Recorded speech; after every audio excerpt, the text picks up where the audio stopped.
Welcome to Bobbi Jo's. I don't know about y'all, but I like going through my old cookbooks here looking for recipes. And a lot of recipes I'll find and I'll turn them into low carb recipes because they're not low carb recipes. But this is the second edition of the Better Homes and Gardens new cookbook, and it's been used. It's got food remnants all over it. But first edition was 1968. The second printing was 1969. So this is a cookbook from before I was born. And I've got another one over there. I think it's a 1980s printing, but it's the new cookbook as well. But they're not very new anymore. Well, anyway, I like when I'm flipping through these cookbooks and then I come across a recipe card like that somebody took the time to write out and put the recipe card in here, because usually if it's written out on a recipe card, it's a really good recipe that somebody asked for because they had it at a church potluck or somewhere, and they're like, oh, can I have that recipe? And then they'd write it on a recipe card and give it to the person. So I'm just making up a story of what's happened here. I don't know what happened here. So it's a Hardee's biscuit recipe. And I have been looking for a biscuit recipe that holds up for a breakfast sandwich, like bacon, egg, and cheese biscuit, sausage, egg, and cheese biscuit, or just an egg and cheese biscuit, because I want to make up a bunch of biscuits, freeze them, and then they can be thawed out for a quick breakfast. I've tried a few different recipes. The last one I made was very tasty, but it wasn't the right size. They were more like cat head biscuits than a sandwich biscuit. They were delicious, but they weren't quite right. But I came across this one just looking through the book. So I'm going to give it a try. I'm not doing the 4 cups of self-rising flour. I'm going to cut this in half because that's a lot of biscuits. And we don't need that many biscuits, just to test it out to see if it's something we want to make a breakfast biscuit out of. So stay tuned and we are going to try out this recipe.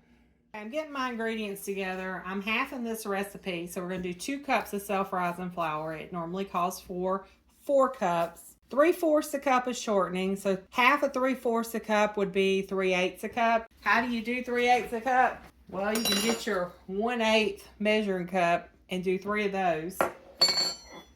Or you can do 1/4 and 1/8. There's my 1/4 of measuring cup, my 1/8 of measuring cup to get 3/8. It can be done. But we need, it says shortening, but I don't have shortening. I'm going to do 1/4 and 1/8. I don't have shortening, but I do have lard. So we got a 1/4 and an 1/8. I'll be 3/8. You can learn math too while you cook. It's a good way to teach math to kids. There's an 1/8. Okay, we're going to need a half. Okay, so it calls 1 tablespoon of sugar, so we're going to do a 1/2 tablespoon of sugar. I usually don't. I usually go ahead and measure stuff out, and then I just show you when I do the recipe. But for those of you that don't ever half your recipes and you want to, I'm just showing you how easy it is. Tablespoon of baking powder, so we're going to do a 1/2 tablespoon. The recipe card does not give any additional instructions except brush buttermilk on biscuits and bake at 500 degrees until brown. So, because I know how to make biscuits and I've made biscuits before, we got our dry ingredients in here. I'm going to get a pastry blender and we're going to mix the lard up in the flour. So whoever wrote down this recipe, they already knew how to make biscuits. They've made biscuits before. Or they assumed whoever it was going to knew the basics of baking biscuits.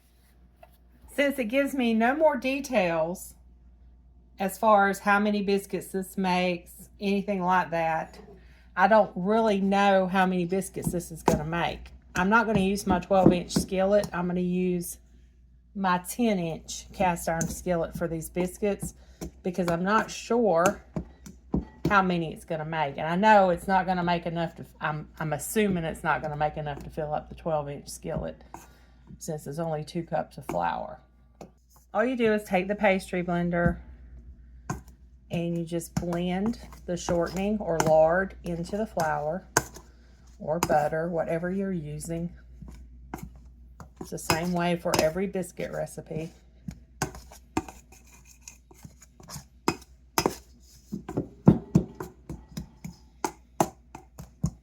I need to go get my oven preheated on 500 degrees. I'm going to go ahead and stick my skillet in the oven and get it hot.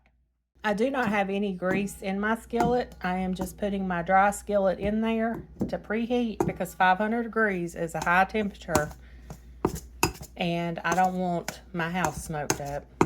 When I pull the skillet out of the oven, I'll add a little bit of oil to it. Okay, got that lard mixed in there pretty good now.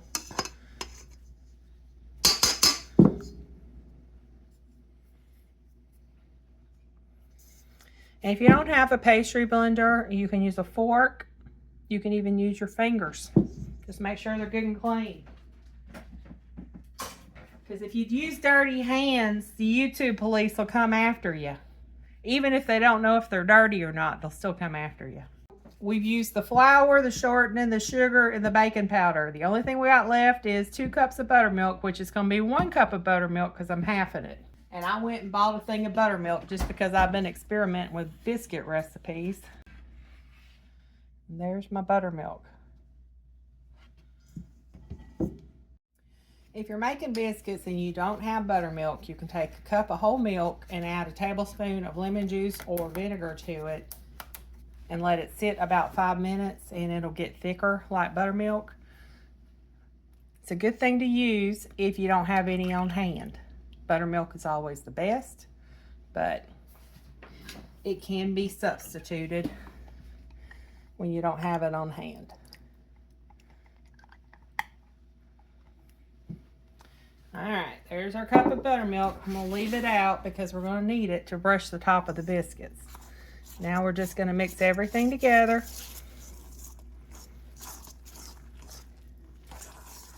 And it forms the dough. Next thing we're gonna do is we're gonna dust our surface with some flour.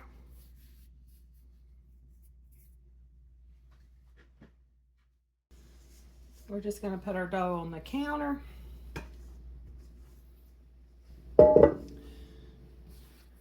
Flour your hands because this is sticky dough.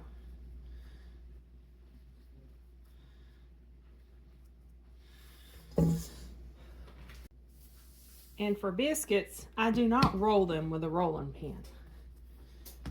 Get my fingers floured and I just fold them. That's how you create those layers in biscuits. You roll them, they'll be flatter and not have those pretty layers in the center. Biscuit dough does not take a lot of work. You don't want to work it too much. This is a little stickier than some biscuit dough. And then you want to pat it out to the thickness you want your biscuits. And this recipe card doesn't say how thick. I'm just going to do to the crease in my finger there, that first finger joint. And then you use whatever size biscuit cutter you want, depending on how big you want your biscuits. I want my biscuits a little bigger because I want to turn them into sandwiches. So I'm just going to use my glass. Go straight down, cut it, come straight back up. You don't want to twist it or anything. You just want to go straight down, straight back up. You don't need a biscuit cutter. You can use anything that's got a edge on it. You want your biscuits square, you can make them square. They don't have to be round. I'm going to move these over here. I'll put down a little bit more flour because this is sticky dough. And we're going to fold them over again. And then we're just going to pat it out to the thickness we want.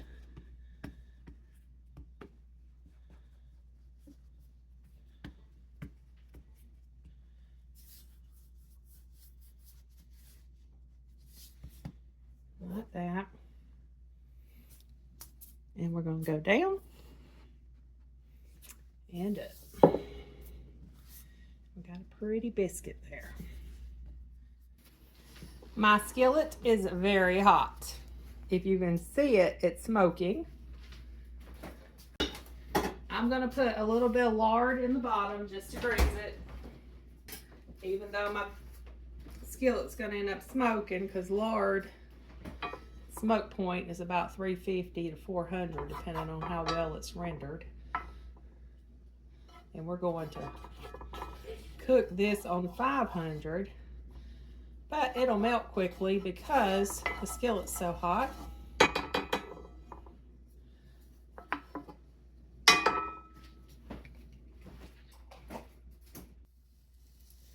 I'll have all my biscuits touching. I could have probably done my 12-inch skillet with this recipe, because I don't know if I'm gonna have enough room. And I got this little tiny bit of dough left. I'm gonna stick it down in here because I don't like wasting dough. We're gonna stick it down in there. Okay, so that's half the recipe. So if I did the whole recipe, I'd probably need my 14-inch skillet.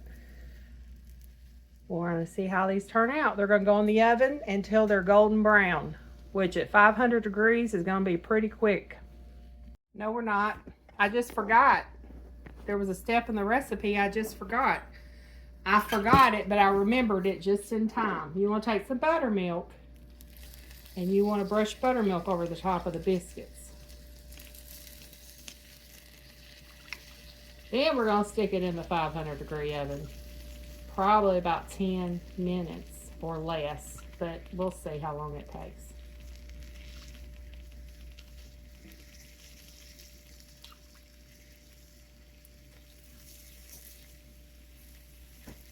All right, now we're going in the oven. While that's in the oven, I'm gonna get my counter cleaned up. That is hot. We're gonna slide that over.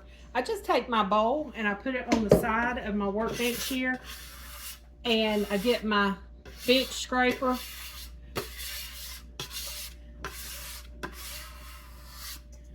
and I just scrape it right into the bowl.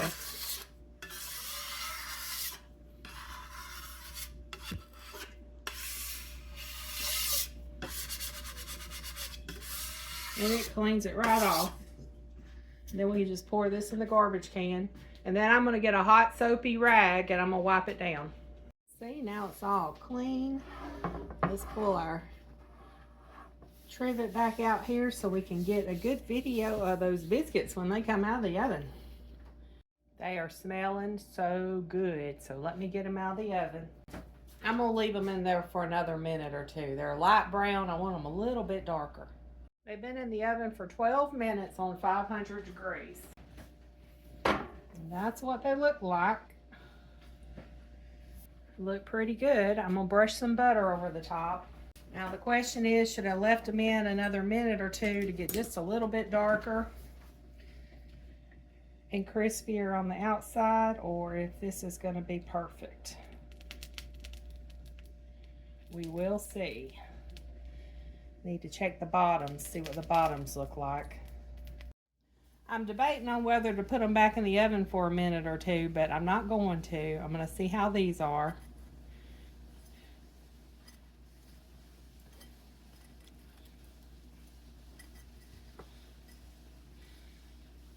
My husband informed me that Hardee's cooks theirs on a very large baking sheet, which is true.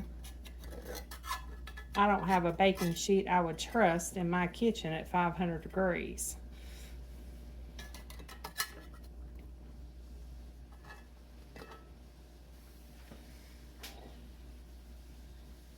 Look at that. All right, let's flip it over. They are definitely done on the bottom. It's best to go ahead and flip your biscuits so they don't get too done on the bottom, because this cast iron will keep on cooking.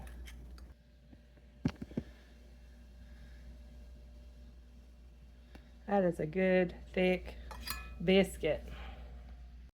Okay, I'm gonna cut one open and then Steve's gonna review it.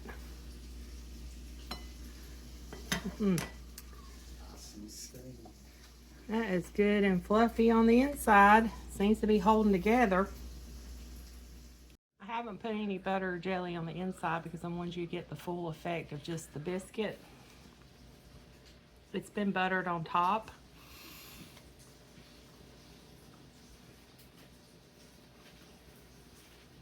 You won't bite. This tastes like Hardee's. Really? Let me have it. I'll give you a bite. Does it really taste like Hardee's?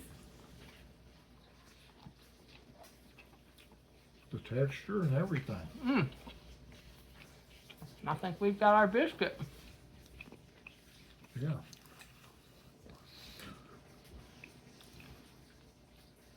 Now, if you could get their sausage down. They probably just buy sausage patties from somewhere. Yeah, Cisco. That's good and soft on the inside. Crispy on the outside. Drool-worthy.